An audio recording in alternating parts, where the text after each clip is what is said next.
ভাবনার গতিমুখ একটাই দিকে, বিধানসভা ভোট। আর তার জন্য ঘর গোছাতে শুরু করে দিল বিজেপি। বাংলায় প্রধান বিরোধী দল গত বিধানসভা ভোটে প্রবল ধাক্কা দিয়েছিল তৃণমূলকে, কিন্তু গত বছরের লোকসভা ভোটের ফল দাঁড়িয়েছে অন্যরকম।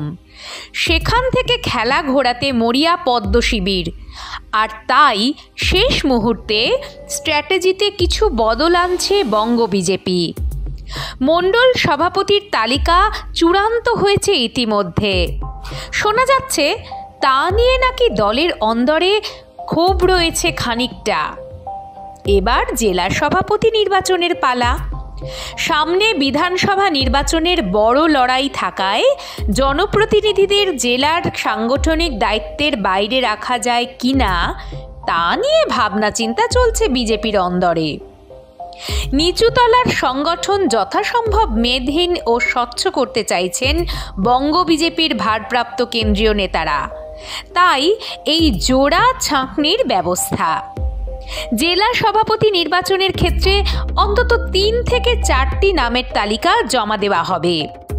সেই তালিকা তৈরি হবে দলীয় অভ্যন্তরীণ সমীক্ষা এবং প্রাক্তন জেলা সভাপতিদের মতামতের ভিত্তিতে।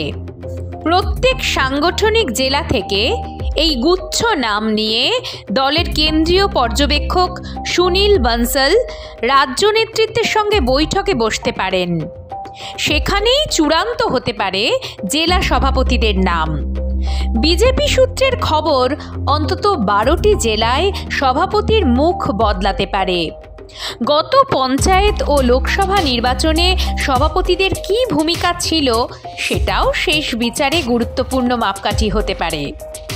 সামনে বিধানসভা নির্বাচনের বড় লড়াই মাথায় রেখে জেলা সভাপতি নির্বাচনে আরও একটি বিষয়কে গুরুত্ব দিতে চাইছে দল। প্রায় প্রত্যেকটি জেলাতেই 7টি করে বিধানসভা আসন রয়েছে, তাই বিধায়কদের জেলা সভাপতি করলে নির্বাচনের সময় তাদের কতটা কাজে পাওয়া যাবে সেই প্রশ্ন রয়েছে।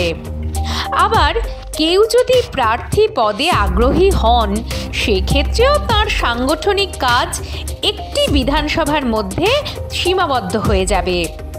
বিজেপি নেতৃত্ব এই ঝক্কি নিতে চাইছে না, তাই যথাসম্ভব জনপ্রতিনিধিদের, বিশেষ করে বিধায়কদের জেলা সভাপতি পদে না রাখার বার্তা দেওয়া হচ্ছে। এমনিতেই জনপ্রতিনিধিদের দলের সংগঠনের কাজে গুরুত্ব না দেবার অভিযোগ রয়েছে বিজেপিতে। সেই নিয়ে দলীয় বৈঠকে নেতৃত্বের কাছে একাধিকবার সরব হয়েছেন জনপ্রতিনিধিরা। আবার দলীয় সংগঠনের তরফে অভিযোগ ছিল জনপ্রতিনিধিরা সদস্য সংগ্রহের কাজে ততটা সক্রিয় নন। ফলে নয়া নির্দেশিকা কঠোরভাবে মানা হলে সমন্বয়ের অভাবের বিষয়টি আবার মাথাচাড়া দিয়ে ওঠে কিনা তা নিয়েও ভাবতে হচ্ছে নেতৃত্বকে। তাছাড়া দলের অন্দরেই একাংশের যুক্তি, সাম্প্রতিককালে বিজেপির রাজ্য সভাপতিরা লোকসভায় সাংসদ নির্বাচিত হয়েছেন। তাদের ক্ষেত্রে যদি ভোটের সময়ে লোকসভা কেন্দ্রে সীমাবদ্ধ হয়ে পড়ার সমস্যা না হয়ে থাকে, জেলায় বিধায়কদের ক্ষেত্রে তা হবে কেন?